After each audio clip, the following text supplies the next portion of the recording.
د لوی سپېڅلي څښتن تعالی په سپېڅلي نامه چې ډېر مهربان او بخښونکی دی، ټولو قدرمنو کتونکو اوریدونکو ته څوک چې په دې وخت کې موږ په ژوندۍ بڼه ګورئ او که څوک به بیا موږ وروسته ګورئ، ټولو ته ډېر زیات سلامونه او درناوی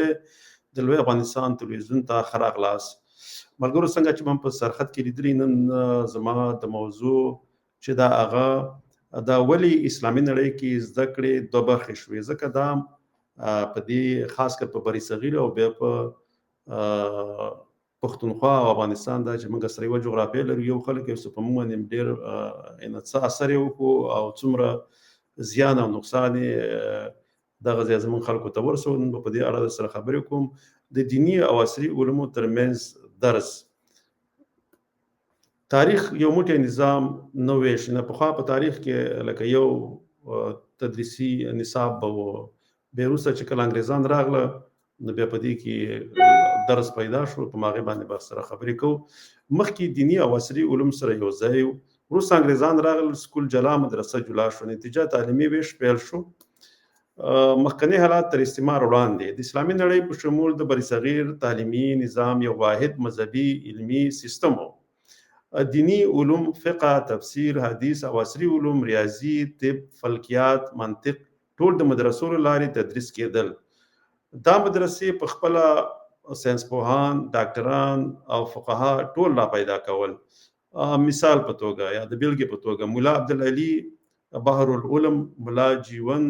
او حتی ابن سینا او فاریابي ټولو دین او عقلاني علوم سره یو ځای لوستي. نو پخوا چې دی لکه د انګریزانو د راتګ نه مخکې موږ به اوس صرف یوازې د بری صغیر خبره کوو. په بری صغیر کې چې دی دغه علوم چې دا به ټول لکه یو سکول یا مکتب یا مدرسه 400 ته ویو، د هغې د لارې به تدریس کېدل. خو چې کله انګریزان راغله نو هغې عصري علوم چې دی هغې جدا کړل او هغې صرف هغه د انګریزي سیستم باندې پرېښودل چې د هغې دغه لکه هغه اداري سیستم دپاره صرف تعلیم ورکړي، هغه دینی علم. ځکه دې په خاطر باندې چې د انګریزانو یا د برطانویانو دین یا مذهب هغه جلاو، بلکې دیني جدا و د مسلمانانو. دې په خاطر باندې هغې نه غوښتل چې د اسلام دین ته خدمت وکړي، نو هغې دغه جدید سکولونه دغه نه د مکتبونه یا مدرسې دا جدا کړي او هغه مدرسو لپاره بلکې هغه دینی علوم هېڅ نه ښودل. نو بیا دې په مقابل کې د هند هغه مسلمانانو چې وو هغې ځان ته مدرسې راوستلې، خو بیا به هغوی علماو څنګه به داسې دغه ورکول چې دغه جدید علوم یې صرف یوازې فکر کوو چې دا دیني دنیاوي علم دی، دا یوازې باید همدغه برطانویانو یا انګریزانو ته پرېښود او هغې صرف هغه دیني کوم علم چې و هغه به په دغه مدرسو کې تدریس کوو. نو دغه ځای نه د دوی په منځ کې هغه جلاوالی هغه دغه پکې بېلتون پکې پیدا شو، هغه درس پکې پیدا شو. استعمار مداخله، انګریزانو عصري مکتبونه رامنځته کړل، لکه څنګه چې ما ویل، ځکه هغې هغه څه چې په هغې دفترونو کې به یې کارول، نو هغې په خاطر باندې ځان ته جدا مکتبونه یا ښوونځي یا چې دغه ورته هغې به ورته لکه هغه وخت سکولونه هر شی چې وو هغې جدا کړله. ځکه ما څنګه چې ویل د هغې دین جدا و، نو هغې نه غوښتل چې اسلامي دین ته خدمت وکړي، نو هغې هم دا خپل د کوم نصاب چې و هغه سیستم یې خپل جدا کړو. دینی علماو مدرسې جوړې کړې د هویت د ساتنې لپاره، دې په خاطر باندې چې دین ته خدمت وشي او دغه اسلامي کوم دغه چې دی پخواني هغه کوم دغه سیستم چې را روان و، لکه چې هغې کې به فقه به پکې او دغه به پکې و، حدیث به قرآن به و، که نه لکه دا د دې دپاره به دغه دوی دا مدرسې جوړې کړې. ښوونه دواړه نظامونه بیل شولو، نو دې په خاطر باندې هغه نظام کې بیا لکه جدا شو، دا تدریسي نصابونه چې دا جدا شولو. د دوو نړو ذهنیت، نو سکول دنیاوي علم شو، مدرسه چې ده هغه دینی علم شو. دا تفکیک اسلامي تمدن کې نه و، استعماري مفکوره ده. نو ځکه دا چې کله د انګریزان راغلل څنګه چې ما ویل، نو ځکه هغې هغه دیني علم یې د مکتبونو د لارې لکه د هغې دپاره ښوونه یا روزنه پکې نه وه، نو دې په خاطر باندې هغې یوازې هغه خپل هغه جدید علم یا عصري علم یا هغه علم چې د هغې به بیرته کار اخیستو، لکه هغه بیا خپله چې بیا دغه کې استعمالېدو په دفترونو کې یا په کوم هغه مهارتونه چې وو د هغې چې بیا استفاده کول، انګریزانو صرف په هغې دپاره تدریس به کوو. نو دې په خاطر باندې بیا دغه ځای علما راپاڅېدل، اول ته مدرسې جوړې کړه چې یوه د دیوبند مدرسې په نوم باندې، یوه بله چې وه هغه د بریلویانو خپله جوړه کړه. نو دغه ځای کې هغه سني دغه هم چې دی په دغه کوم سني مسلک چې هغه هم په دوه برخو تقسیم شو. یو چې دی هغه د دیوبند مسلک ونیو، دی بل چې دی د خپله د بریلویانو هغه کوم دغه چې لاره چې دا مسلک چې دی بیا هغه به ښودو او هغې باره به کار کوو. بل صغیر کې خاص عوامل: دارالعلوم دیوبند د دینی مدرسه د انګریز ضد لکه دیو به کنه لکه د انګریزانو په ښکاره ډول خو به د انګریزانو ضد دغه کول، خو په دې کې بیا ځینې داسې وو چې هغې به د انګریزانو په خاطر باندې لکه ورسره به ولاړ به او د افغانستان په خلاف بیا فتوې ورکولې. په هغه وخت چې کله انګریزان هلته وو، امان الله خان غازي امان الله خان په اړه باندې ځینې داسې د دیوبند علما وو چې هغې فتوې ورکړې وې او په هغې د کفر ټاپې لګولې وې، ځکه دا کار به په هغه وخت کې کوو، د فاسق ټاپې به یې پرې لګولې دې په خاطر باندې چې د انګریزانو چې کوم هغه منصوبه وه یا کوم پلان چې وو چې هغه د دغه مولانو د لارې چې په هغه وخت کې په پښتونخوا کې وو چې دا په افغانستان کې عملي کړي. نو ځکه صحیح د هغه وخت کې خو هغه کوم خلکو چې له بنیاد یې خسرې وو، هغه خو دې په خاطر خسرې وو چې دغه دیني زده کړې باید خپل مسلمانانو ته ورکړي چې عام ولس په خپله هغه دیني زده کړو باندې پوه شي. خو دې کې بیا ځینې داسې وو چې بیا هغه لکه په بریلویانو کې مو په دیوبندیانو کې مو چې هغه بیا خپله انګریزانو خپل ایجنټان دغه کړه، بیا به د هغې د لارې دغه استعمالول به هغه خلکو به چې د انګریزانو خلاف باندې غوښتل جهاد وکړي یا د هغې په خلاف باندې راپاڅېږي، بیا به همدغه خلک به وو چې مختلفې ټاپې به یې لګولې. په چا به یې د سلفیانو ټاپه لګوله، په هغه وخت کې سلفیان خو دغه نه وو، خو دومره خو بیا به هم دې لګول چا چې به د جهاد چغه واله د انګریزانو خلاف. نو همدا دې په خاطر چې دا د هغوی ځینې خلک یې نیولي وو دغه د دوو مدرسو دغه د دوو مسلکو. نو دوی به بیا د خپله د انګریزانو سره به ودرېدل، لکه اوس څنګه زموږ د دیوبند د مدرسې خلک یا د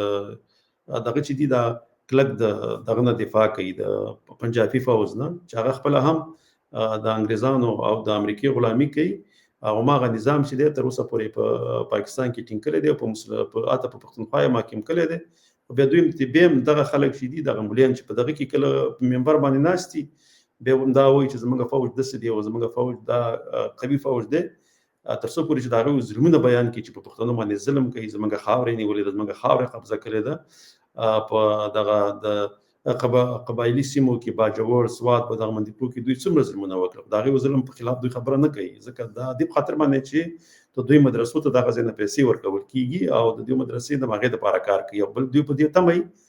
چې څنګه کولی شي په حکومت کې راشي. نو د حکومت کې د راتګ په خاطر باندې هغه پوهېږي چې دغه د پنجاب فوج چې دی د دې د لارې راځي، نه بیا نه په خاطر باندې هغه چې که ظلمونه هم کوي، کار څه کوي، په هغې سترګې پټوي، خو که بیا په یو کشمیر یا فلسطین کې چې کوم یا په نورو منطقو کې چې بیا د دوی غږ پورته کېږي، هغه دې په خاطر پورته کېږي چې هلته څوک نشته چې دوی ونیسي یا پنجاب دغې فوج ونیسي، ځکه دې په خاطر باندې پوهېږي که که د پښتونخوا په خاطر یې غږ پورته کړو بیا خو نیول کېږي، نو دوی سختې ته ځان نه ورکوي، حقیقت هم نشي بیانولی، صرف هغه حقیقتونه بیانوي چې په کوم کې دوی د خطر نه او څنګه خلک ولس ځان ته راجذب کړي. نو دې په خاطر باندې هغه اصلي چې د خپلې سیمې د خپلې پښتنو د مسلمانانو چې کوم مشکلات دي، بیا دا چې دی بیا د هغې نه خپلې سترګې پټوي. نو بیا چې دی سر سید احمد خان په نوم باندې یو سړی و، هغې بیا د علیګړ په نوم باندې یو پوهنتون یا مدرسه جوړه کړه، هغې کې غوښتل چې دواړه علمونه بیا د سره یو ځای کړي. په هغه وخت کې همدغه د دیوبند علماو یا د بریلویانو کوم دغه چې علما بیا په هغې باندې ټاپې لګولې، نه غوښتل چې دغه دیني او دنیاوي علم سره بیرته یو ځای شي. نتیجه دوه بېلې لارې پیدا شوې چې د یو بل په همیشه ضد وو، ځکه دا خپله انګریزان هم دا غوښتل چې لکه دا دوه کټګري خلک چې همیشه په خپله مینو کې اخته وي، نو هغه بهرنی دښمن چې دی لکه انګریز، په هغه وخت کې انګریز و، نو هغې ته به د مسلمانانو نه فکر کېږي، ځکه دوی به په خپله مینو کې په یو بل باندې د کفر ټاپې لګوي، ځکه یو به عصري علوم کړي، هغه به د دیني علومو نه دومره خبر نه وي، بل به یوازې دیني علوم کوي او د عصري علوم به نه خوښوي، د هغې ضد به داسې به نه پوهېږي او د هغې په خلاف به فتوې ورکوي چې همدغه عصري علوم دی چې د دین نه حفاظت کوي، چې تاسو سره دغه ماډرن ټکنالوژي نه او د جدیدترین اصطلاح تاسو سره نه او دغه نظامي سیستم ته ونه لري، نو ته بیا د ځانه دفاع هم نشي کولی، همداسې به همیشه بهرنیان راځي او تا به ختموي. نو له دې امله انګریزانو هم دا غوښتل چې دغه دوه مسلمانان دا دوه ډلې کړي او همیشه او دا زده کړې هم داسې پرې وکړي چې همیشه به یو بل باندې به ټاپې لګوي، یو بل به نه خوښوي او همیشه به دوی په خپل مینو کې پاخته یو همداسې دم لکه دغه موږ د څو لسیزې کې یوازې په افغانستان کې جګړه وشوه دا همدا نتیجې ورکوله همدا نتیجې وي چې دغه پښتونخوا هم همیشه هم دلته مدرسې وي او دغه ځای زموږ یو خلک یوه جغرافیه ده نو دغه مشکل چې دی پخوا به د انګرېز لارې دغه ځای نه مداخله کېدل انګرېزانو سره به ودرېدل افغانستان ته بیا نقصان رسوي اوس د پنجاب د لارې دوی دغه کوي دغه مداخله کوي دوه ذهنونه پایله لکه دا چې دی که نه لکه همدغه ما چې ویلی نه چې دغه د مسلمانانو دوه ذهنونه یا دوه فکره یا دوه پوهاوی لري یو دینی پوهاوی دی چې هغه جدید یا عصري علوم چې کوي هغه به د نور علوم به نه لري خاص کر په پښتونخوا کې ځکه هلته چې به هغه کوم پرایویټ سکولونه یا کوم ګورنمنټ سکولونه چې په هغې کې به دومره دیني زده کړې دوی ته نه ورکوي او په مدرسو کې بیا جدید علوم چې دی هغه نه وي نو مدرسه کې یوازې عبادي فقهي روایات محور ذهن دی ماغه روایات او حدیث او همدا شی نه ورښیي فقه ده او دا شی نه پکې ورښیي او بیا په سکول کې هم دغه سیکولر ساینسي تحلیل او ذهن داسې جوړوي هلته بیا دغه دیني علوم کمي نو دې په خاطر باندې دغه دوه طبقې چې بیا همیشه د یو بل په ضد باندې ولاړ ملت په فکري لحاظ ویشل شو نو دغه ملت چې دی بیا خاص کر پښتنو ته په دې کې ډېر ضرر و ځکه دا په دوه برخو ویشل شوي دي همیشه د یو بل په مقابل کې ولاړ بهرنی دښمن کې نه وي دوی همیشه دغه یو بل سره په دغه ځکه یو همدغه دینی مدرسو والا دي او بل چې دي دغه د مکتبونو والا چې دي لکه نو دوی چې دي بیا خپل میندو کې سره لکه نه برابرېږي ځکه یو چې دی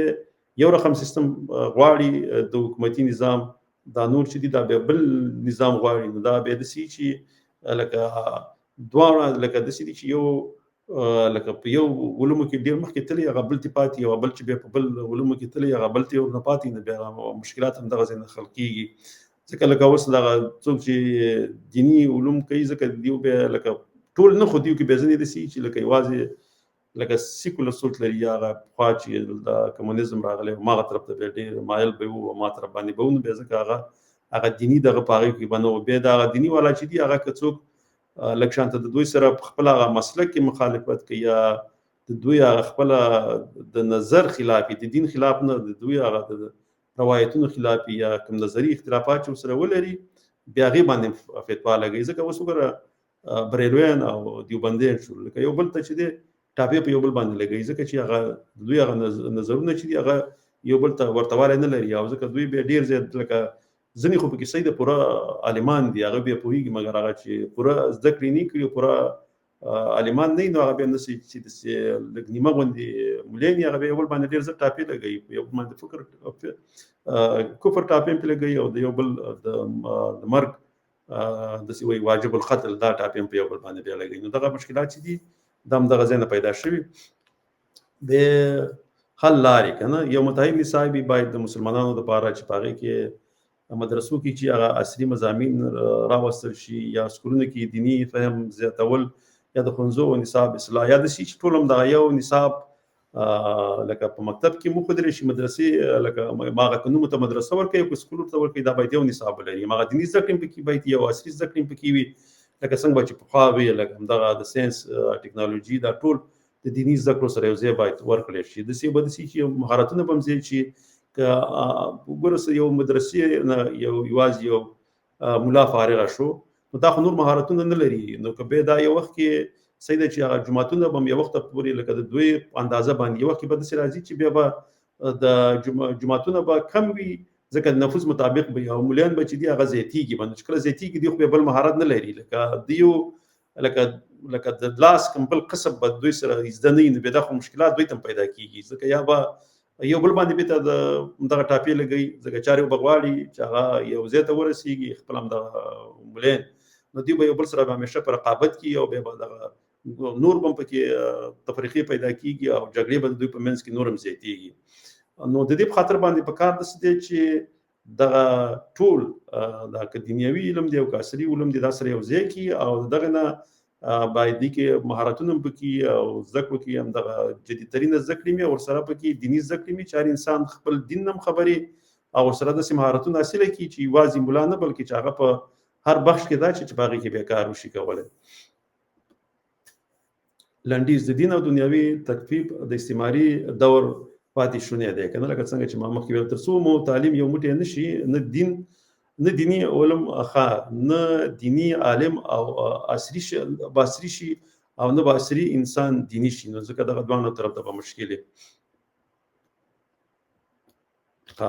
دا خو پای ته ورسېدو زه به لکه اوس ما خو په دغه کې دا نه دي لیکلي خو انشاءالله تعالی سبا ته به د نورو خبرونو سره راځم ځکه چې بیا د پنجاب فوز ځینې پښتانه چې وو هغه په زندانونو کې په هغې ډېر ظلم کړی دی په هغې کې ځینې ځوانان چې دي هغه بیا شهیدان شوي دي علي وزیر هم دا ډېر وخته پورې هغه د زنداني دی او هغه نه راخلاصېږي مګر یو مشکل کې دغه ټول پښتانه هلته اخته دي نو ځکه د هغې دپاره به انشاءالله تعالی په هغې باندې به پروګرامونه جوړو نور به انشاءالله تعالی په راتلونکي کې به زه نور هم داسې لکه سیکولریزم څه ته ویل لیبرالیزم څه دی نیشنلیزم په دې باندې خبرې کوم خو ورسره به په څنګ کې دغه چې دي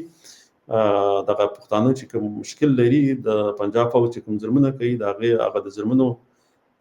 خلاف به خپل غږ پورته کوو او ورسره به دغه افغانستان کې چې اوس د کوم مکتبونه بند دي انشاءالله تعالی د دې لپاره به خپل څومره چې زمونږ وسه کېږي ځکه چې دا خو داسې یو کار دی ځکه چې کوم هېواد کې تعلیم نه زده کړې پکې نه هغه به ډېر وروسته پاتې کېږي نو د هغې دپاره به پروګرامونه جوړو انشاءالله تعالی په راتلونکي کې نو تر بل پروګرامه پورې په لوی الله سپارم خوشحاله ارامه او سوکاله ژوند ولرئ د الله په امان